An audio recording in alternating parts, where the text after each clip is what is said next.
उत्तराखंड के मुख्यमंत्री पुष्कर सिंह धामी ने घंटाघर स्थित सरदार वल्लभ भाई पटेल की जयंती पर उनकी प्रतिमा पर पुष्प अर्पित कर श्रद्धांजलि दी। आज देश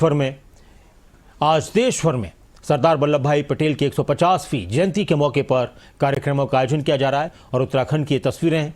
मुख्यमंत्री पुष्कर सिंह धामी ने सरदार वल्लभ भाई पटेल की प्रतिमा पर पुष्प अर्पित कर उनको श्रद्धांजलि दी और एकता पदयात्रा का शुभारंभ किया।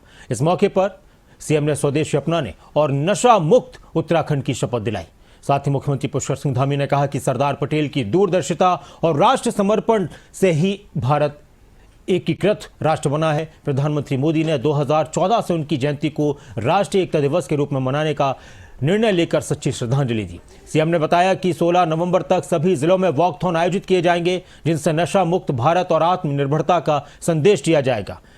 मुख्यमंत्री पुष्कर सिंह धामी ने युवाओं से एक भारत श्रेष्ठ भारत के निर्माण में सक्रिय भूमिका निभाने का आह्वान किया और ये तस्वीरें एकता पदयात्रा के दौरान मुख्यमंत्री भी इसमें शामिल हुए। हाथ में तिरंगा लेकर मुख्यमंत्री पदयात्रा में शामिल हुए और सभी से आह्वान किया कि नशे से दूर रहना है और राष्ट्र निर्माण में अपनी भूमिका निभानी है, देश की एकता के लिए काम करना है, विकसित भारत के लिए काम करना है।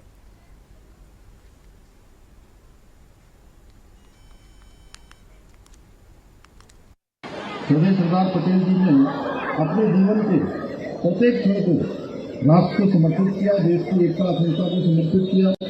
उनका संपूर्ण जीवन हम सबको राष्ट्र सेवा की प्रेरणा देता है, हम सबको स्मरण कराता है कि उन्होंने कठिन परिस्थितियों के बाद चुनौतियों को स्वीकार करते हुए उन चुनौतियों का सामना किया। इसलिए आज हम सब उनकी जन्म जयंती के अवसर पर वॉकथॉन का एक कार्यक्रम मनाकर उनको अपनी श्रद्धांजलि अर्पित कर रहे हैं। ये वॉकथॉन का कार्यक्रम कोई सामान्य दौड़ नहीं है, बल्कि यह हमारे देश की एकता और अखंडता की मजबूती प्रदान करने का भी एक माध्यम है। यह दौड़ हमें याद दिलाते किसी भी क्षेत्र, भाषा या संस्कृति से क्यों न हो, हम सभी भारतीय हैं। भारत की विविधता में ही एकता है, यही हमारी सबसे बड़ी विशेषता है। साथियों, 16 नवंबर तक प्रत्येक जिलों पर 3 स्थानों पर वॉकथॉन के कार्यक्रम आयोजित किए जाएंगे। हर स्थान पर 8 से 10 किलोमीटर की दूरी तय करते हुए रचनात्मकता और जागरूकता के कार्यक्रम आयोजित किए जाएंगे। पद यात्रा में हमारे बढ़ते कदम प्रदेश और देश को एक, जिसकी अभी हम सब लोगों ने यहाँ पर प्रतिज्ञा ली है, नशा मुक्त भारत का संदेश, एक पेड़ माँ के नाम अभियान के तहत पौधारोपण एवं आत्मनिर्भर भारत का संदेश भी देंगे। साथ ही हम स्वदेशी को अपनाने का भी साथ में संकल्प लेंगे। इस वॉकथॉन के माध्यम से हमारे युवाओं के अंदर सरदार पटेल के आदर्शों को आत्मसात करने की भावना विकसित होगी। मुझे पूरा विश्वास है कि आप सभी इस पद यात्रा में प्रतिभाग कर एक भारत श्रेष्ठ भारत की जो परिकल्पना है उसको साकार करने में अपना योगदान देंगे। सरदार पटेल जी ने अपनी अदम्य इच्छा शक्ति, दूरदर्शिता और अटूट समर्पण के माध्यम से अखंड भारत का जो सपना साकार किया। आधुनिक भारत के निर्माता सरदार पटेल ने राष्ट्र की एकता और अखंडता को अक्षुण्ण रखने के लिए महत्वपूर्ण भूमिका न केवल स्वतंत्रता के बाद उससे पूर्व भी निभाई। उन्होंने आज़ादी के बाद अपनी कूटनीति से, अपनी दूरदर्शिता से 560 से भी अधिक रियासतों को भारत के साथ जोड़ने में, उनको एक सूत्र में पिरोकर राष्ट्र को मजबूत बनाने में, सशक्त बनाने में बहुत महत्वपूर्ण भूमिका अदा की।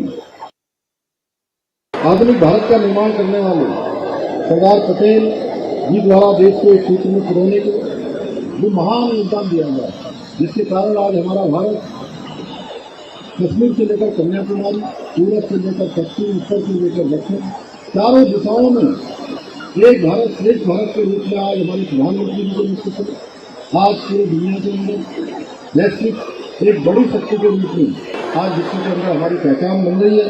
उसमें सरदार पटेल का बहुत बड़ा योगदान है। उसके लिए प्रत्येक देशवासी उनके हमेशा ऋणी रहेंगे। 2014 से पहले वो सम्मान पूर्व की सरकारों ने नहीं दिया जो सरदार पटेल को दिया जाना चाहिए था। आदरणीय मोदी जी ने उनके प्रति सच्ची और विनम्र श्रद्धांजलि अर्पित करते हुए उनकी जयंती को राष्ट्रीय एकता दिवस के रूप में मनाने का निर्णय लिया। इस व्याख्यान का आयोजन भी इसी उद्देश्य से किया गया है कि प्रत्येक नागरिक एक भारत श्रेष्ठ भारत की भावना को जागृत उसके अंदर हो। साथ में यूनिटी और इंटीग्रिटी की भावना केवल एक विचार नहीं है, बल्कि एक प्रत्येक भारतीय का एक परम कर्तव्य है। आज का यह आयोजन एक भारत श्रेष्ठ भारत की दिशा में महत्वपूर्ण कदम है, जो युवाओं को सशक्त बनाने और समाज में एकता को बढ़ावा देने का माध्यम बनेगा।